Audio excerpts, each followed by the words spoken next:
ഞങ്ങളിപ്പോൾ ചെയ്യാൻ പോകുന്നത് ബീഫ് കറിയാണ്. 1 കിലോ ബീഫ്, 1/2 കിലോ സവാള, അതിനാവശ്യമായ ഇഞ്ചി, വെളുത്തുള്ളി, പച്ചമുളക്, കരിവേപ്പില, ഒരു തക്കാളി, മുളക് പൊടി, മല്ലിപ്പൊടി, മഞ്ഞൾപ്പൊടി, ഉപ്പ്, കടുക്, പെരിഞ്ചീരകം മസാല. അതിലേക്ക് ഞാൻ കടുക് ഇടുന്നു.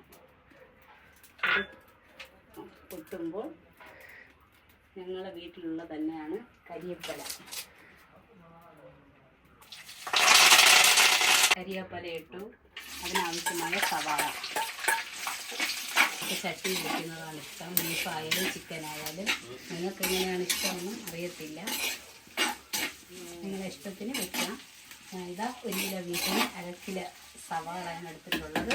ഇതിലേക്ക് ഇതാ ശകല ഉപ്പ് ഇടാൻ വേണം. ഉള്ളി ഒന്ന് വഴണ്ട് വരാൻ.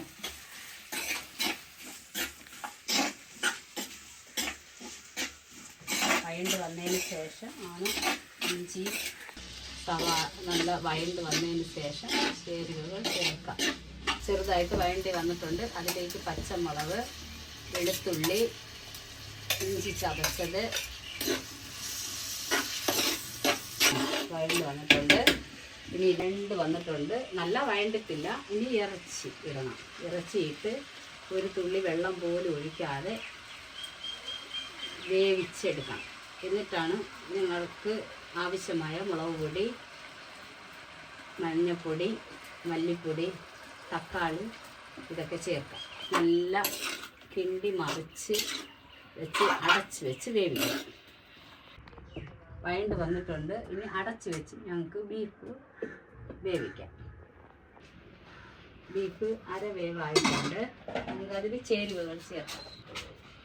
ആദ്യം മഞ്ഞൾപ്പൊടി 1 സ്പൂണ്, മല്ലിപ്പൊടി 2 സ്പൂണ്,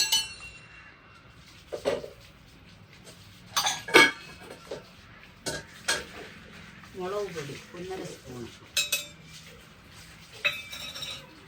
ഇത് ചേർത്ത് ഞങ്ങൾക്ക് കിണ്ടി വയ്ക്കാം.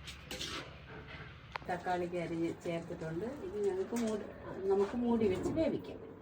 ഇരുന്ന് വേഗം ബീഫ് തയ്യാറാക്കാം. ഉണ്ടാക്കാം. പിന്നെ ബീഫ് കറി